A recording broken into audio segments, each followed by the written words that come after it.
Okay, so this is level 6 and I put a chair here just to show you one way of getting down to the ground. You bring the chair as close to the mat as possible. You place your hands on the chair. You can then lean over, place your forearms on the chair, and then you're going to slide 1 foot back. Okay, if you want, you could put a cushion down here to protect and then kneel down. So the other leg comes down, and now you're down on the ground in the same position that you would have been with the cat stretch. When you come back up, it's going to be the same thing. You come over to the chair, place your forearms on.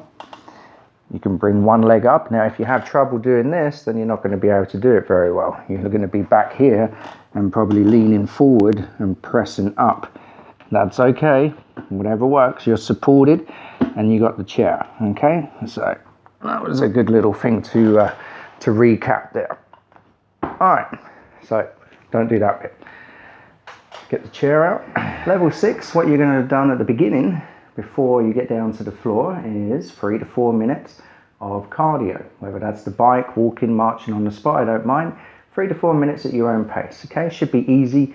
Should be able to hold a conversation while doing so, and that you're not too exhausted or out of breath by the time you're finished. Okay, it's just a warm-up. So, knee to chest. We'll do our regular 5 repetitions. Okay, pulling down a little more each time, out to the side for the 3rd repetition. Okay, so if you're just starting here at level 6, for whatever reason, if I didn't make you watch the previous levels, I'm coming out here to the side on the 3rd repetition. So the first couple are straight back and are gentle. Okay, and then we start going out to the side. You're going to get a much deeper stretch when you go to the side. Okay, so next one, is flat back. So flat back, we're just pressing down, beginning the core activation work. Okay, so there we go, that's flat back. Next one, after you've done 5 of those, you can hold up to 5 seconds on each repetition. You do the back twist, feet and knees together. You can turn the head to the side. There we go. Other side. Remember to do the opposite side. And if you're dizzy, then just keep your head looking up straight while you do so. Alright, that's the thing I'm going to have to clip somewhere. It's always in the way. Okay, so back twist. Alright, next one up is the hamstring stretch. Doing toes down, toes up for 3 repetitions. Other side, toes up, toes down. Looking for the stretch in the back of the leg, hamstring and calf. Okay, and we're going 5 repetitions, maybe up to 10 if you feel that you need it. As with any of them, 5 is the minimum that I've been given, and 10 is like the maximum. Okay, apart from the bridge and a few others, of course. Okay, so leg crossover, push away, pull across, and lift up. Okay, other side, push away, pull across, and lift up. You can lean to one side, cradle, sort of rock on this one. You're going to feel a wonderful stretch in and around the back of the glutes. The piriformis is one of the main muscles that we're stretching here, which is commonly known to cause sciatica. Okay, so that's a really good stretch, recommended by the Sciatica Institute as well. Okay, so leg crossover, then we go into bridge. Hands are at the side, and we're going up to 20 repetitions. Okay, this won't always be 20, but at level 6, that's what I need you to do. Okay, so you can see how high I'm lifting here. Okay, trying to get a straight line.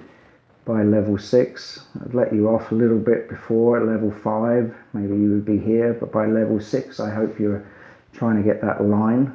Okay, obviously some people try to over exaggerate, and you could push up a little higher, but it's at the top of the movements, at the ends, that people are most likely to hurt themselves. So I don't always recommend in over contracting, over squeezing.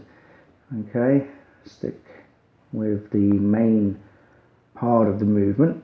Don't worry about maybe the top 10% or the bottom 10%, just get used to the movement. When you're stretching, obviously that's different. Okay, alright, so back twist with the feet apart, getting the quad stretch. Head the opposite way. Okay, you can move your feet around if you need to. You're looking for that stretch on the quad. If you're able to grab the back of the foot here, then you can do so. Turn my head this way. Nice stretch there. So even though I can get a good stretch, I don't go for it on the first repetition. You're going to keep hearing me say that, because it's amazing how many people overstretch on the first one. Okay, so there we go. Back twist, feet apart. Okay, so next up is the dead bug, and this time we're going on level 6 for 45 seconds. Okay, so one leg up, brace yourself, pressing down, and hold it here for 45 seconds. Okay, so let's check that. You can use your watch, you can use a clock on the wall, you can set a timer. Okay, and just keep your lower back glued down the whole time. So we're building up to a minute. Next level will be 1 minute at level 7. And then, as I said before, then we can start putting the hands up in the air, holding on to a little weight, which would be lowering down behind us backwards. Okay, so fantastic core one. Good one to begin with. An easy beginner exercise, okay? Bring the legs back down. And then just to finish off here, we're going to go with the back twist. Feet together, just to finish this little sequence. So turn the head the other way. Not too low on the first. Good. A little bit more on the second. Getting down lower. Trying to keep the shoulder down on the ground with the head. Turn the opposite way. Make sure you're not holding your breath as well at any point. Now we're going to roll over and go into the cat stretch. And we're going to do 8 repetitions on the cat stretch. Head down, tucking in, lift up through. Now we're breathing. You can breathe out on the way down, breathe in on the way up, out on the way in,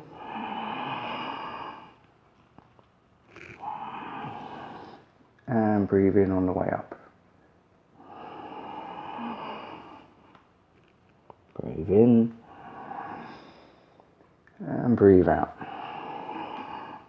So a common mistake, you can keep going. Common mistake is to move the shoulders around too much. Some people are trying to do it over here and moving back. Try to create that box, okay? Everything at 90 degrees. And if your wrists are bothering you, then look back to the previous level, because I show you how to roll a mat up and then use that as a way to decrease the angle there. Okay, so that's the cat stretch. Next up is the child pose. So we did around 8 cat stretches. Now we're going to do a 45-second child pose. And I would imagine by now, level 6, you're able to get lower. Maybe you don't touch the heels, maybe you're a little bit above. And then you just relax into this for 45 seconds, wherever you can go.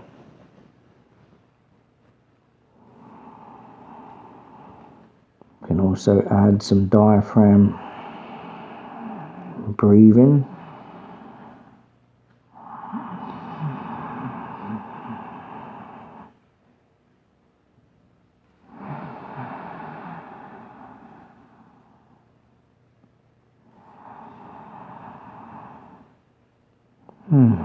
Okay, it's a very relaxing pose, that one. Okay, it may be too relaxing, eh?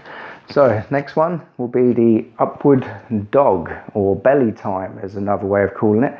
Upward dog and a back bend is two new exercises that we're going to be doing for level 6. So go very easy on this one. If you have any issues with the spine, like spinal stenosis, then be very careful because this is contraindicated. Even though a lot of people still find benefits doing it, you need to check with your doctor or trainer first, or me. Okay, you can always contact me anytime. All right, so here we are. Let's have a look. On the belly, and you're just resting on the belly basically. My hands are together, elbows are apart, trying to keep the elbow under the shoulder, and I'm just relaxing into the posture. You don't have to try to get a big stretch. If this is too hard, you can come down a little bit. What's essentially happening is the lower back here is getting a bend, so the higher you go up. Okay, so that's belly time. Just 20 to 30 seconds is necessary for that one. Next one is a back bend with a towel. Now, what you could do here is you could take your yoga mat and gently roll it up, just creating a little bit of a lift.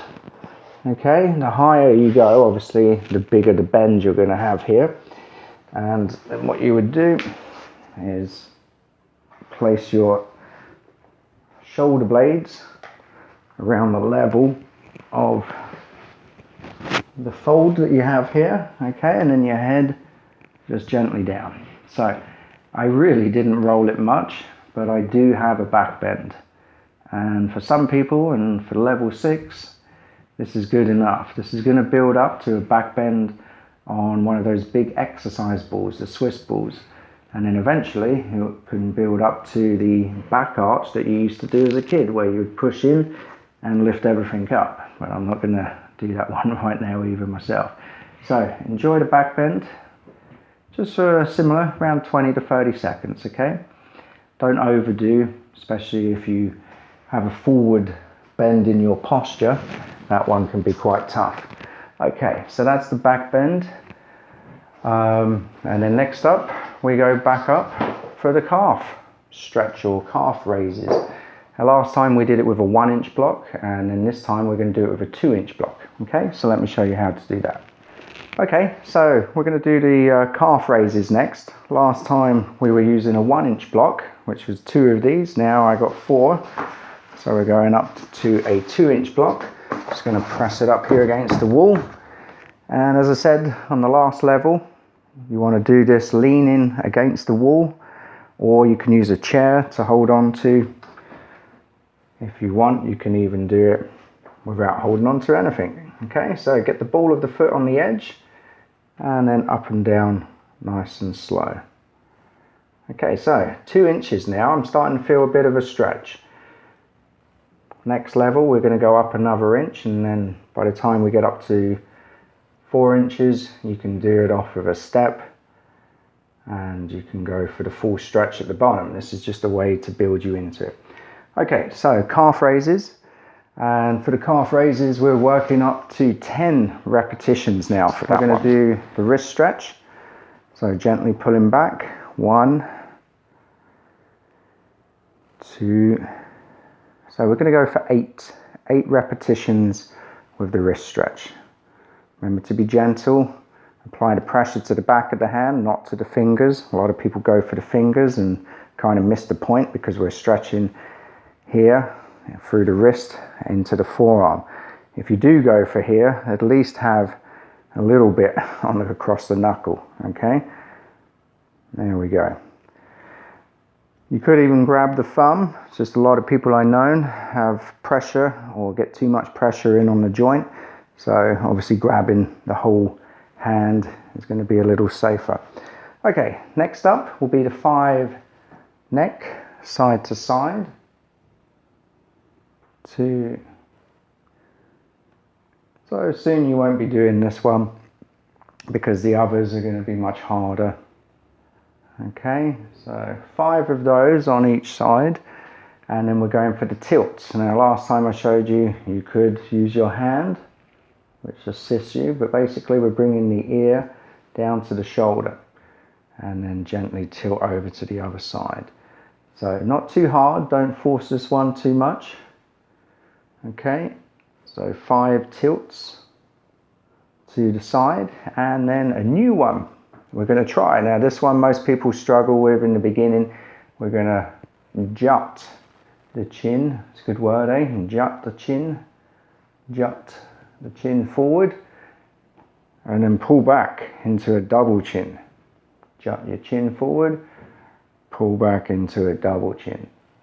You could try this against the wall,